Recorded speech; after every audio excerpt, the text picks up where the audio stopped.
And we're back, and you are listening to Villaincast, BJJ Anti-Heroes, with myself, Chris, the Villain Pains, and Naqi, El Jefe, our shed.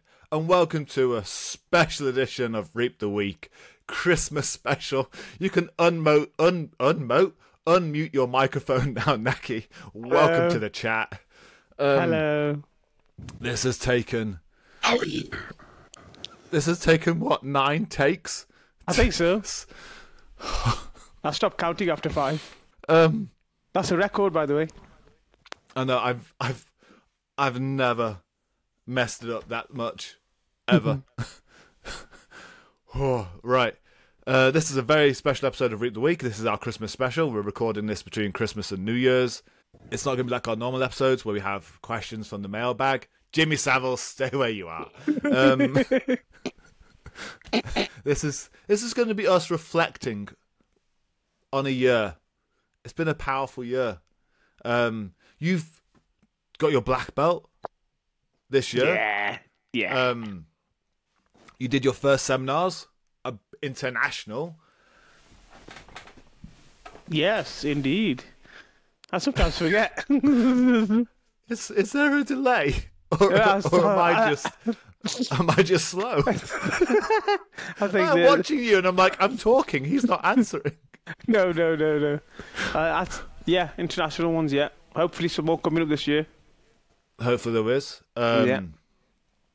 It was the year that Villaincast returned. I think this may be episode 49. It's not a 50th episode special. It's a Christmas special.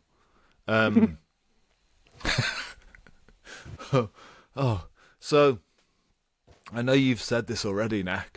Do you feel you've grown more since you got your black belt? Big time. Because we changed a lot of things since I was being a black belt, haven't we? And this made things harder and harder. And yeah, I thought it was going to get easier, but it hasn't. I've had to work even harder. Dude, have you ever seen the second Ghostbusters film? No. You sounded like the bad guy of the second Ghostbusters film when he or even any Ghostbusters film, they've got a very similar thing. It's how you went, big time. I'm like, ooh. You sound like a 90s kids villain. Is Ghostbusters a kids film? I don't know. I'm sure it is. I saw a kid walking around with a Ghostbusters car the other day. Like, he must have been like 5. I'm like, no. Actually, no, there was a Ghostbusters film a couple of years ago. But I thought, no real big Ghostbusters film's been out in this kid's lifetime. How does he know what this is? Maybe the parents. Maybe. Would you introduce your kids to Ghostbusters? No, I've never been interested in that kind of stuff. In what kind of stuff? Ghosts? Not my thing. I just never got around to watching any of them, so... Oh, so it's not my thing. Like, I don't... Ghostbusters is like its own genre. Like, it's not my kind of thing, like the horror movies or action films. Like, it's harder though. Like, are there actually ghosts in there? Well, they actually ghosts in there. Yeah, it'd be kind of silly if it wasn't. So they're actually catching ghosts. It's not like some kind of. Oh no, they're not real ghosts. No, it's I mean not, it's not a documentary. No.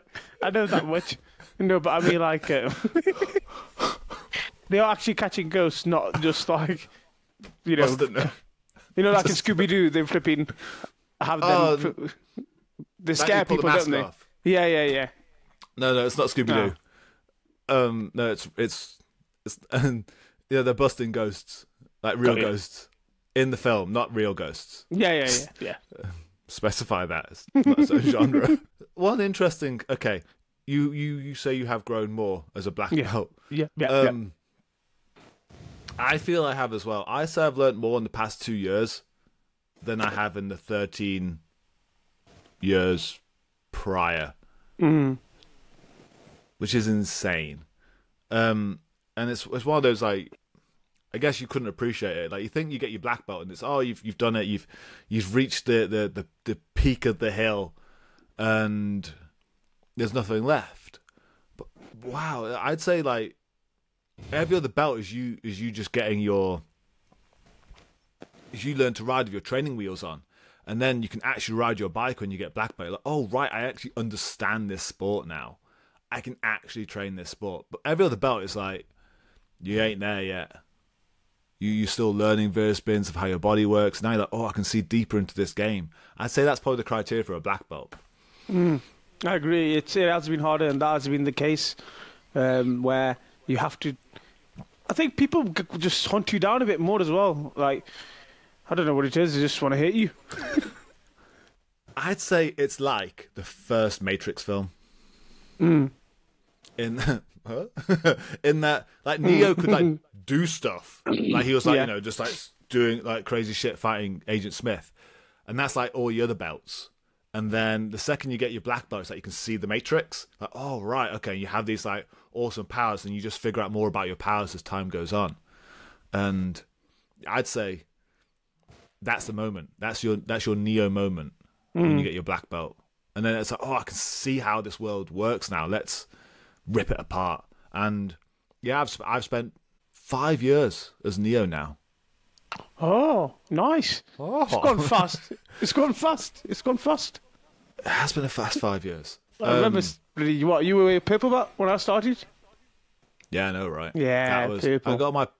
I got my blue belt. I was figuring this out recently. I got my blue belt November 2013. I got my black belt March 2019. So I did it in just over 5 years from getting my blue belt. Which actually, you think of that, you think, how many blue belts do you know that get their black belt in 5 years? I mean, you did, ish, something like that, maybe 6. Yeah, it's one of those things there. That's a message to all you blue belts out there. If you stick at it, you work hard, and you grind that motherfucker, you get your blue belt, 5 years.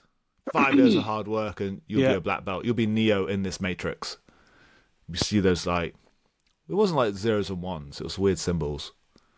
That film's like 25 years old now. Yeah, they came up with one of them bloody things recently where it showed how old that film is. It just seems like it was bloody yesterday. How old are you? You were like 6. Yeah, I remember watching it, man, as a kid. As a 6-year-old? Well, probably not 6, a bit older, but I remember watching it as a kid. How old would I have been? I was 11. Yeah, about 11, yeah. Good film. Relevant. Good film. Second one, third one started to go off the rails a bit. And I was so hopeful for this newest one that came out a couple of years ago. Oh, no, that was shite. I actually thought the intrigue part was like, the whole... I can't remember that film. But I remember the first part being more intrigue. And then the second part going to more like fantastical CGI shit. But I thought the first half of that film was actually, I'm actually intrigued in this. This is like I was actually wondering, is this going to pull like a bit of a Joker moment? I don't know how it's relevant to the Joker either. But like, just switch it up all of a sudden. Why is it relevant to the Joker? I don't know. I'm trying to think about that now. I'm trying to figure it out as well. But like, switch up your ideas of what it is, because like, you see him in Joker being like the Joaquin Phoenix one, where he's such a different like crime character compared to the regular kind of Joker. Yeah. And you see, where's this going to go? And so I thought in the first part of that Matrix film was, is this how it's going to be? Like, is he just like losing his marbles a little bit? Was the Matrix ever real? I was like, this is actually, was everything else in this guy's mind? And was he just losing it? I was like, if you can pull that off as a film, yeah, maybe a different film. How did we get to there? I have no idea. Black belts.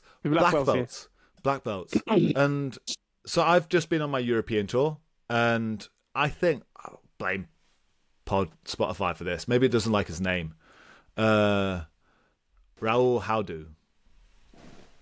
That's how you pronounce it. He was on last week's episode, and we recorded it in his gym, and it's the one episode that's never arrived on Spotify. Everything else, pub, I don't know. I'm trying to figure it out myself. So if you haven't listened to that episode yet, go back to last week. Raul, he's on Spotify. They hate him, apparently. Yeah, have you told him? I haven't told him it's up. He's aware that we've recorded a podcast. Yeah. I just mic'd him up. Well, just tell him.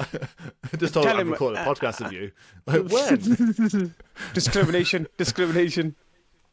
Yes, it's discriminated against him. All the other names were very white, and they've not liked this one, apart from Preet. Do you think his name's Peter? If you were to like translate it, Pete. Maybe. Pete Michelson. Yeah, maybe. So it's Christmas. We've established this.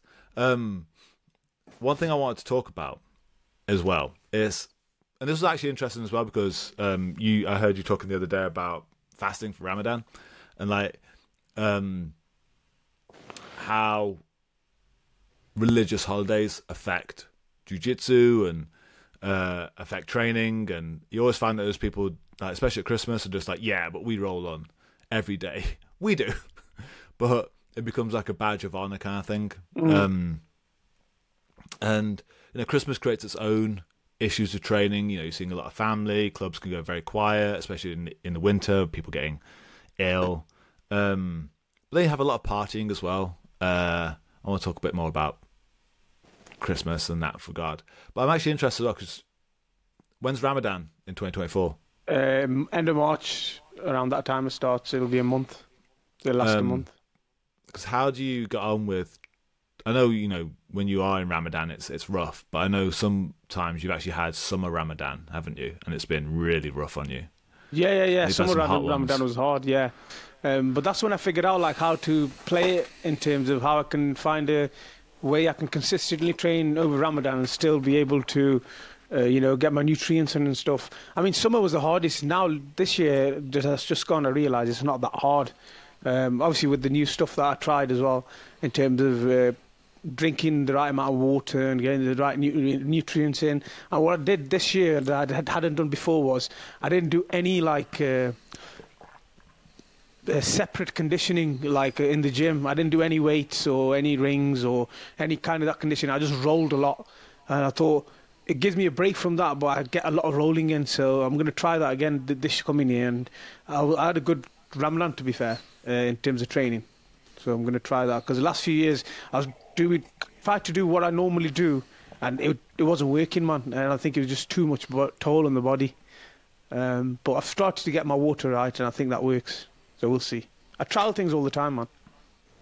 So for anyone who isn't aware of what you do, what is Ramadan, what is the fasting period, for those who maybe aren't as aware of fasting and everything, so again, I've known you now for 8 years, and I'm used to you being tired for a month every year. It makes my life easier. For that month, I'm like, maybe I can stop him now.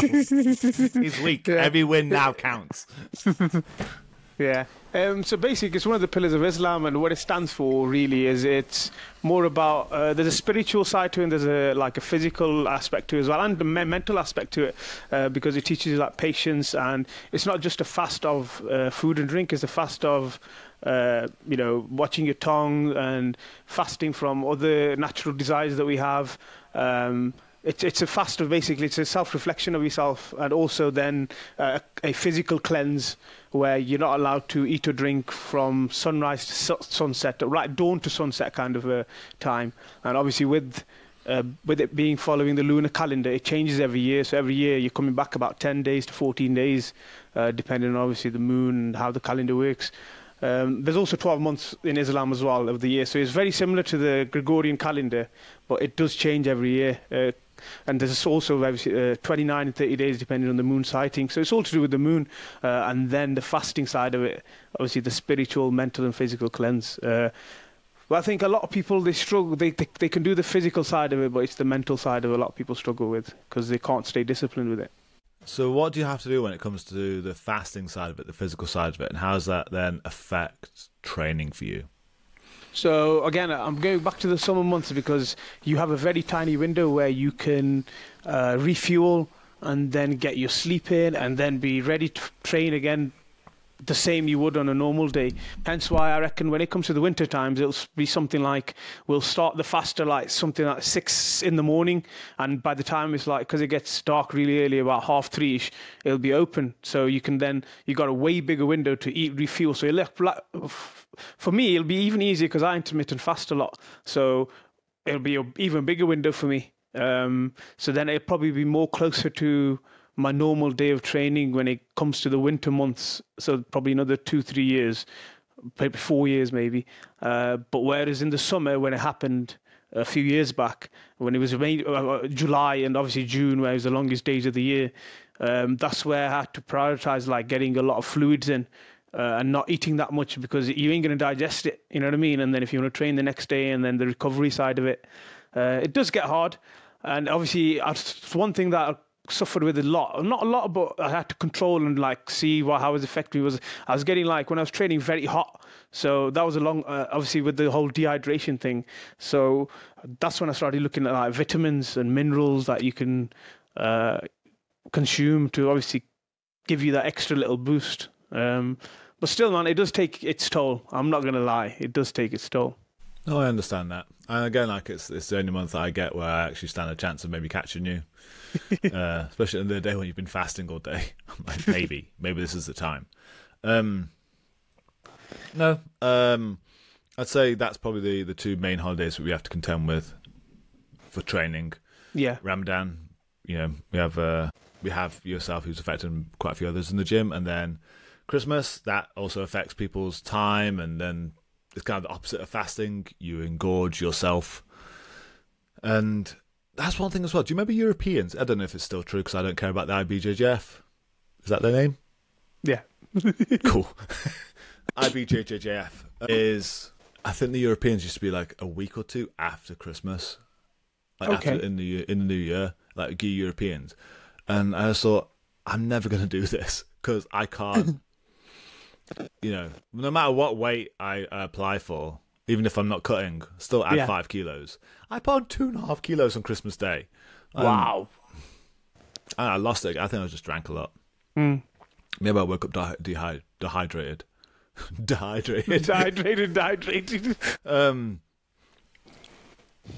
that actually, so that made me think about gym cultures, because Christmas is kind of the year that jiu-jitsu clubs are going to get together and they're going to do stuff together, like go have Christmas parties, and it's a very happy and friendly environment. And then you have like the Christmas get-togethers for a lot of gyms, like the big grading ceremonies. So I think it's quite an important year for that as well. Like even stepping aside from the regular kind of Christmas part, it's a big thing for like I think cementing a lot of gym cultures. Yeah. Of this is the time we get together. We're super social with each other. Leave me alone, Knack. I said nothing. I went on mute. I know you did. I saw you laughing on mute. Stop that. For anyone listening to this on podcast, he's currently on video just laughing at me. Come back, you bastard. Don't hide. I'm here. Dude, we're in this together. Sorry. It's okay, I'm here. At least your part gets recorded, my part. What I might do, I was even pondering this because it's taken us about 8 attempts to get this podcast started, and it always failed in the first 6 seconds, as I might clip these together and upload it as its own video of just Christmas special trying to get the podcast going. Bloopers. Christmas bloopers. I'll release that probably before this. I'm going to sit here after I finish the podcast. That's advertisement for this podcast. Get people interested. Just me and you just failing. No, just not even you. But I think you betrayed me. I didn't. Just how you sat there, just like at one point you looked at me and I was like, nope, can't start. And then you breathe, and I was like, bollocks, I'm fucked. So I had to go off screen and go on mute. You did. And even then, when I asked if you're on mute, you went, no, yes. I was like, you're not, I can hear you. Oh no. So I ended up on my European tour in Florence. So shout out to Centurion Jiu-Jitsu. They have such a cool gym culture. So I ended up on their Christmas party, and I think it's just because it's Italy, the wine didn't stop. And this was like in between of me like seminar and there. It was like over a 2-dayer, and dude, I was. Did you get drunk after one wine glass, Chris? Not one, but maybe I had a bottle's worth, and then ended up face down, fully clothed, unconscious afterwards, asleep. I was like, and then hung over as shit the following day. Like, how am I supposed to do a 4-hour seminar today when I've had this level of a night? But one thing I would say about that gym's culture is like, so jokingly, Mario said that, you know, their fridge isn't a healthy fridge, and when they anything, there's like any reasons, there's a birthday or something like that, they crack open prosecco and champagne. They all drink after class. And I'm like, that right there is how you keep a gym together. I've never seen anyone leave that gym. Like, they're all still there. Pop the bottles. Free alcohol. Yeah. See, if we all lived closer to the gym and didn't have to drive, because that would be unsafe, I'd almost keep beers in the fridge as well, or something, just so people can have a quick one after training. Although we are having pizza. We have had barbecues, and I think let's hope nobody's sick. Pardon? Let's hope nobody's sick tomorrow. Yeah, eating pizza and rolling. Yeah. Pizza rolls. I had the hardest time not writing that earlier on the group chat, like, tomorrow, pizza rolls. Wait, pizza rolls. That's a thing. I was very confused with myself, just staring at my phone like, pizza rolls. No, they're going to think I'm on about food. Just randomly say, hey guys, pizza rolls. Guarantee you there'd be someone confused in there. Be like, nah, bro. Why is he talking about pizza rolls? Chris has had his third concussion in as many days. That's why he's writing this way now. I got kneed in the head first thing today. First thing rolling, first roll, literally slapped down, touch knuckle, and just came right back, just kneed me in the head. I'm like, oh, flipping there. Here we go. That was karma. Yeah. Your head slipped out of that arm triangle from standing. Your head uppercutted me under the jaw. I know, it was bad. The top of my head hurt. That's what the pain was. You accelerated my brain into the top of my skull so fast. I had a headache on top of my head. My apologies. That's impressive to get that. Posture is that. Yeah, but accelerate brain into my skull. I didn't realise you chinted me there. I didn't realise my chin was there. As in, my face was fine. It's just my... It's just on the top of my head. It's so really hurt. You ever seen the? It's like Kung Fu Fury or something like that. Kung Fu Panda. No. It's a really good Eastern film. So it's dubbed, and yeah, there's a part where a guy gets punched so hard his shirt flies off his back, and that's what my brain felt like. You hit me so hard in the chin, my hair came out. It's like the top just... It's like you hit like a really hard Lego head thing, and the hair just came out really fast. It's... Dude, this feels like a forever podcast. Yeah. I looked at the time, it was 24 minutes. I just looked at the time, same. I just looked at it, it's only 24 minutes. I thought we were really longer than that. No, I thought we've covered a lot already. No, we haven't. We talked about Christmas and Ramadan. And Matrix. And Matrix. And Ghostbusters. See, it feels like we've done a lot, but it's only been 25 minutes. Maybe we're talking really fast. Maybe. I was thinking then, like, my next talking point was Ghostbusters again. No, it's not. I want to talk about Christmas again. And gym cultures. And I think, actually, this is one thing. I think it's really critical. Is like,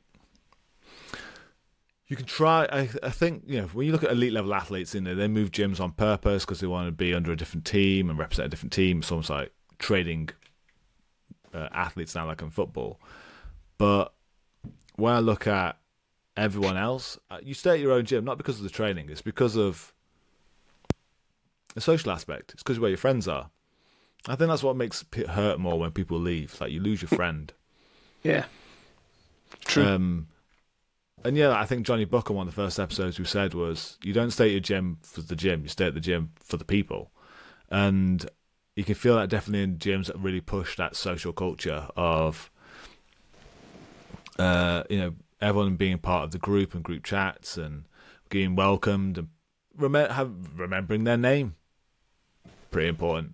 And then when you do a lot of social events together, you feel like, it's most non-elite jiu-jitsu gyms, even some elite gyms, I guess, we're just social clubs with a jiu-jitsu problem. Violence problem. Yeah, I know. But we're a social club, first and foremost. And yeah, you can want to get better at jiu-jitsu, you want to be able to roll better at your gym and, against your friends and your gym family. For the most part, it doesn't matter. It's just a social club. I think Christmas is an important part I think it's an important part of the year for that to happen. But how annoying must it be then if that's the only time you get promoted in a year? Like, it's always the Christmas gathering that promotions happen. Yeah, I don't get that about some clubs. When the Christmas time, they're just doing these big ceremonies and they're like just promoting people. I mean, I don't know, they might have something behind it, but I don't get it. I don't see the big. Maybe like I know it's a get together, but I don't know. How does it work? Like, do they have to pay for their gradings or something or not? Or... I think, again, it's not all gyms, it's some gyms, but yeah.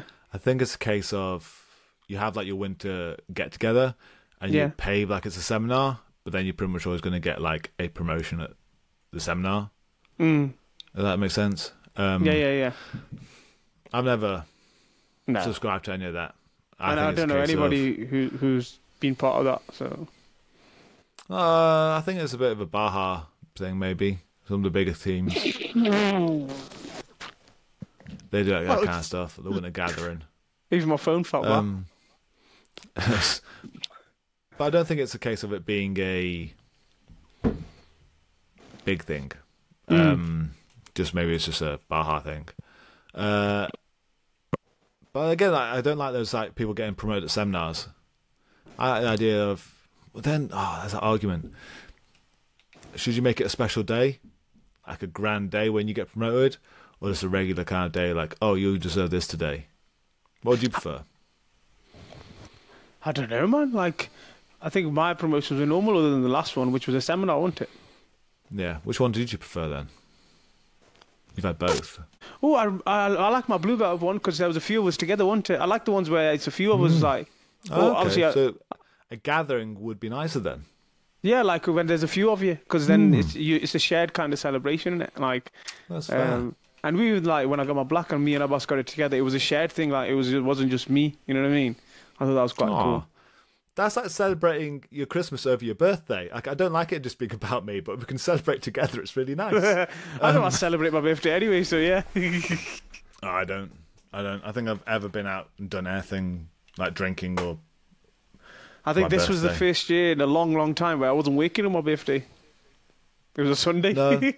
Good night for me, jiu-jitsu, and if it's my birthday, I just want to go jiu-jitsu again, really. Yeah. So, but I like that. It's like kind of like a Christmas vibe to it again, where you're just like, no, we want to share the happiness together. So maybe a Christmas gathering for promotions is a good idea because you're like, probably. Yeah, I got it for Christmas this year, and maybe that's how we should do it. Maybe, yeah. Trial it. Because I think it's hard because I never got promoted in a normal way either. Mine was always at the camps, which I guess is like giant seminars. So I can't really say anything. But I wasn't going there for that reason. It was they're not there for. And it's the council of traveling black belts and like, oh, this person hasn't got anyone to promote them. But then, do you think the flip side is that like everybody, they'll have a kind of. Somebody will expect a black belt. I mean, sorry, not black belt. Sorry. Somebody will expect a promotion at the end of every year, and when they don't, they'll probably get disappointed. And then you'll have some who will push harder, and then you'll have some who will probably leave, like depending on the person. Like, I don't know. That's an interesting point because it's like that's the debate, ain't it? Like, what if somebody's really good and like this, they're wiping the floor by February, March time, and you think, it's going to be sandbagging or something. You need to promote them. Are you going to wait till the end of the year? You know what I mean? Or just if you don't get promoted, oh, did I not get better this year? Yeah.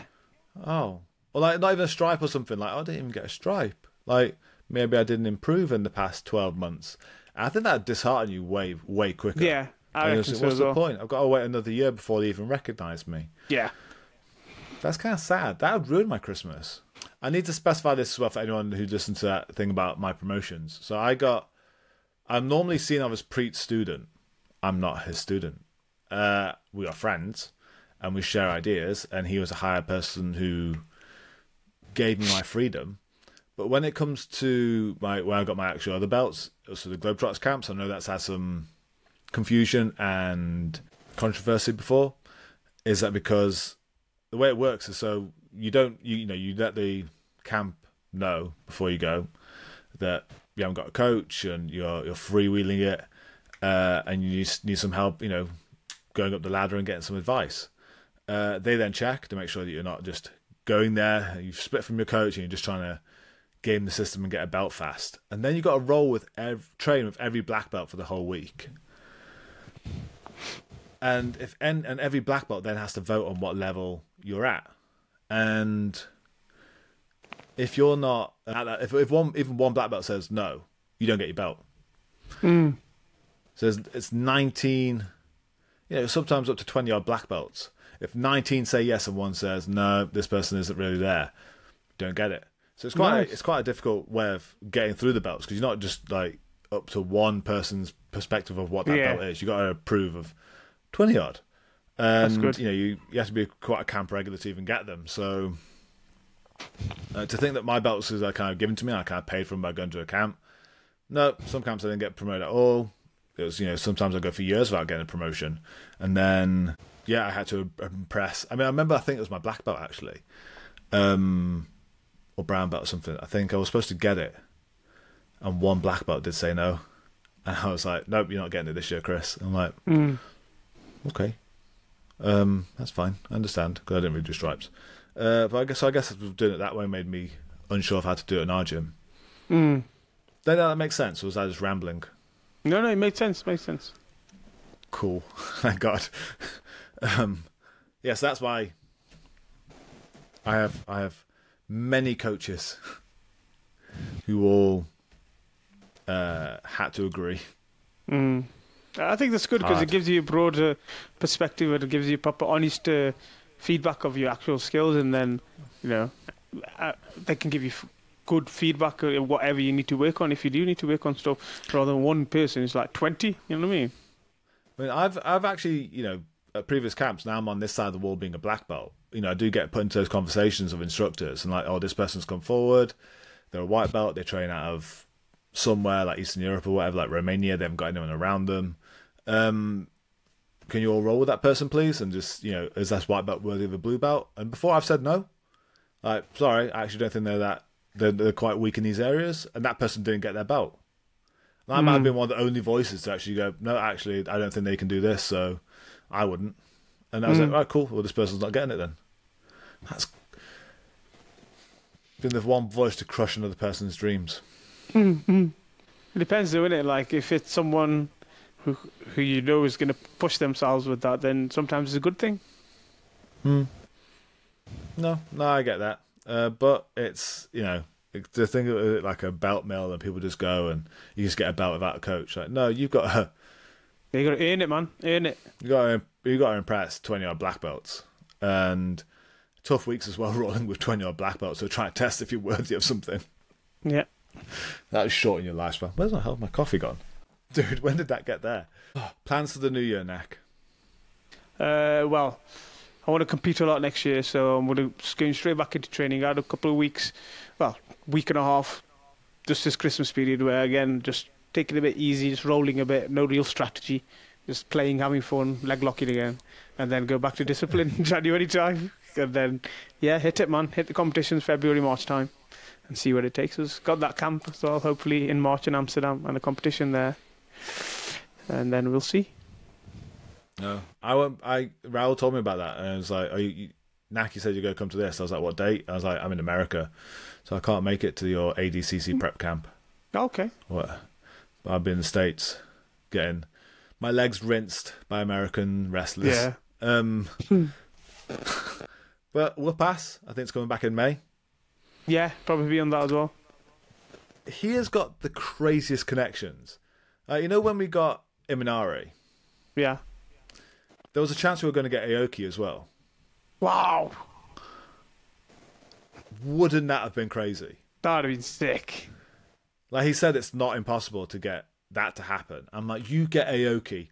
Holy hell. Yeah, that's big.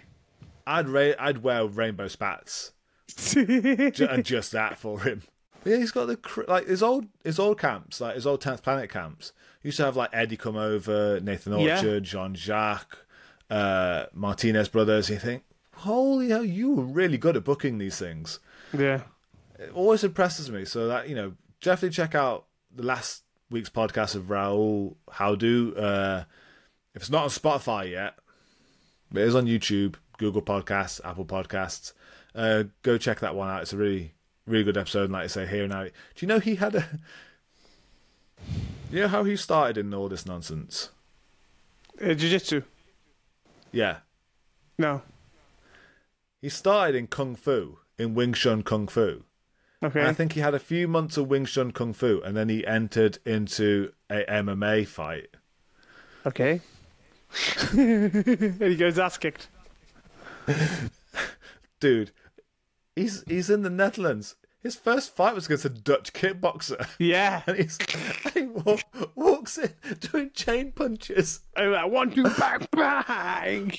When he was telling me this, I was sitting there in disbelief, like, this is the best thing in the world. I even asked him, did he come down in like a Kung Fu outfit, looking like a 70s Bruce Lee, just like Kung Fu flippers. If I was in the cage, and like, I even said to him, if I was like kickboxer, I would have taken my mouth shield out and thrown it away. And go, we ain't obviously going to hit me, is he? I'm just seeing him when he apparently there's a video somewhere, and he's like getting in the cage and trying to chain punch this guy. And he just 1, 2. He's like 16, 17 years old. Nothing to him. He's probably like super lightweight. Poor lad. You're a 6 foot Dutch kickboxer, and you see some small kid coming in doing chain punches. Think, I'm gonna kill him. Oh my god! Apparently, that was his start into MMA. And then he literally got taken down beating the shit off. And so he joined an actual MMA gym after that and learned grappling through it, and then went through 10th Planet, and that's where he got into this. But it kills me. So my first competition... That's what I was going to say.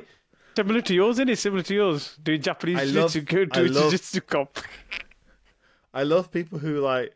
I've had similar stories, especially in the early days, the Wild West days of MMA and Jiu-Jitsu.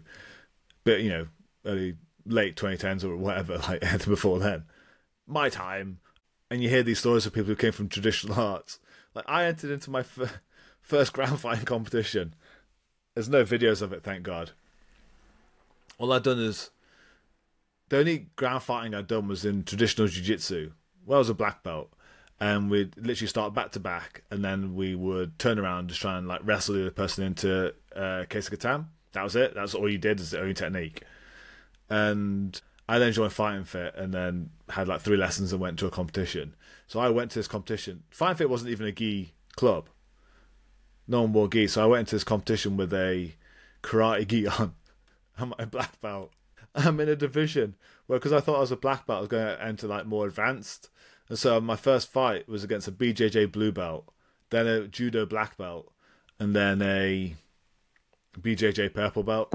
I had about 3 lessons, and I'm wearing a karate gi. Like when the judo black belt choked me, I thought I was just going to cut my head clean off. Wow. That's mad. Yeah. Dude. And I imagine I used to like warm up, I think there is a fight out there. And it's one of my first ones in 2009. And it was a back-to-back one. As I turned around, I put up my hands like we're boxing. You thought you were in a boxing match? On my knees. I don't know. It didn't make any sense. I literally, we started back-to-back. We turned around. And we were like going at each other on our knees. And I had my hands up like I was going to like MMA fight him. On your knees. I can't even remember what he beat me with, but he beat me pretty hard. And there's me, my jukes up. Oh no. Yeah, if anyone's listening to this, I'd like to hear your weird introductions to grappling and anything that hurts even more than hearing about Raul going to an MMA fight with Wing Chun. He learned, but he learned the hard way, which is okay. Still learned. Yeah, I think those are the moments that let you know if you're going to be in this sport for life, when you can be humiliated that badly. You just think, "Oops." Like you've had your entire world shatter, and then go, "No, I like that. I like being humiliated. Let's do it more." And you carry on in jiu-jitsu. Those are the kids that are going to get black belts. Yeah, you get skillful enough that you can do to other people. Yeah. Oh. Jiu-jitsu is a weird hobby. Cycle. Yeah. Pardon? That is a cycle, ain't it? Yeah. So 2024 then is going to be a big year. It's pretty much. I remember saying this to you before when you got your brown belt. It's like now's the point where you start making your legacy of what you want to be known for. As, being a coach, being an athlete, and because no black belt comes out of nowhere. And I feel like because that was the kind of path we went on, like giving you some competition, like big competition smells, like Grapple Fest, and then getting talking to Raul and getting you out and coaching in Amsterdam, doing some international seminars. It's now that you can actually go off and do those things. Yep. Is that legacy? That's what I should be doing you for. That brown belt, just prepping you for that. What do you need? And it's worked, and you're going in that direction. Yeah. Head down, grind, move, smash. We're talking about teaching or competing. Take down, both. Smash. Both, man. We'll see. But I want to compete more this year. That's definitely one big goal that I've got, because I've cleared up my personal life a bit. I want to concentrate on competing this year, man. It's been a while that I haven't competed regularly. Nice, and getting you back out into the seminar scene and traveling around. That'd be it is definitely one of those skills. Like teaching class is one thing, but teaching a seminar and weaving a story for like 3 or 4 hours at times. Yeah, that's hard. I can see why people are like really tired after seminars. Like if you go to a seminar and a black belt doesn't want to roll afterwards, if they've just been teaching like consistently for about 3 hours and weaving that story and teaching those techniques, they are fried. They don't want to roll. And that's one thing about traveling as well. If I go out and do a few, seminars on a trip, is I won't have trained all week. I've taught, but by the end of it, I'm blown, and there's no chance to get into a gym or anything, and it's just I barely train, especially if you're traveling a lot as well. It's weird. Yeah, I come back sluggish. What was I saying? You come back sluggish after traveling. It's because I guess you're walking around, traveling. You're walking a lot, aren't you? So you have that toll on your body. You're carrying stuff as well, and then you're training, coaching. Traveling or doing seminars on the go is not easy, man. It is quite taxing on the body. I can agree with that. Yeah. So yeah, if you ever go into a seminar and getting offended that a black belt there doesn't want to roll afterwards, they're humans still, and they're probably tired. Yep. Teaching for 3 hours. I remember listening to a podcast of a couple of comedians, and they were saying how they've got the ideas in their head of like the jokes they want to say, but it's like weaving the story between it is always quite freestyle, and like remembering how that story pieces together, like what's the next beat in the story. That's essentially how it feels like teaching a seminar sometimes. You're literally just freestyling for 3 hours, just various ideas, like these concepts you have in your head, that you like join them together. And you're telling the story, try to keep them engaged and getting the right details out there, recalling all those details. By the end of it, you're like, yeah, like, dude, like, I just want a burger. Show me this town's best burger, please. You just looked at me there. I thought your camera froze. I thought, is he gone? No, you're just really still. You're about burgers. So yeah, that was it. So I want you back out in the seminar scene. I want to get more in the seminar. Get out there and teach what we've been doing, really, and if anyone's really interested. But I think if we carry on talking like this, Naq, we're not going to stop until the new year, until 2024. So I think this is it. This has been a special edition of Villaincast. Just keeping us tied over to 2024, where it all gets better, and in theory, it's getting huge or bigger now. It's quite impressively big. I'm like, I need to work harder. It's going to be a big year, but I think, this has been the Christmas podcast. I was actually looking for a Christmas hat before we started, but then I realised it's an audio program. How would they know? But YouTube, don't the images come up on YouTube, our video? Yeah, the video comes up on YouTube, but that's like only a small fraction of people who actually watch our faces. The rest is like mostly audio. And I realised, and I was looking for this Christmas hat, like, I'm doing a radio show. Like, how do they know I feel Christmassy? Come on, literally just like a tree like painted onto my face and baubles hanging off my ears. It wouldn't have mattered. It'd still be an audio show. Just like jingle every now and then. You could have described yourself. I am today dressed as a tree. To be fair, anyone listening to this, they might even believe that I am right now. They might even think maybe this is a double bluff. Maybe Chris is actually dressed as a tree. It might come onto YouTube. But it wasn't that episode. I think next year's Christmas we can really step it up. We can prepare, know when it's coming. It's the same every year. I need to check. Right, and Naq, this has been a Reap the Week Christmas special, Christmas chat, and next one's 2024, dude. Yeah, man. Let's do it.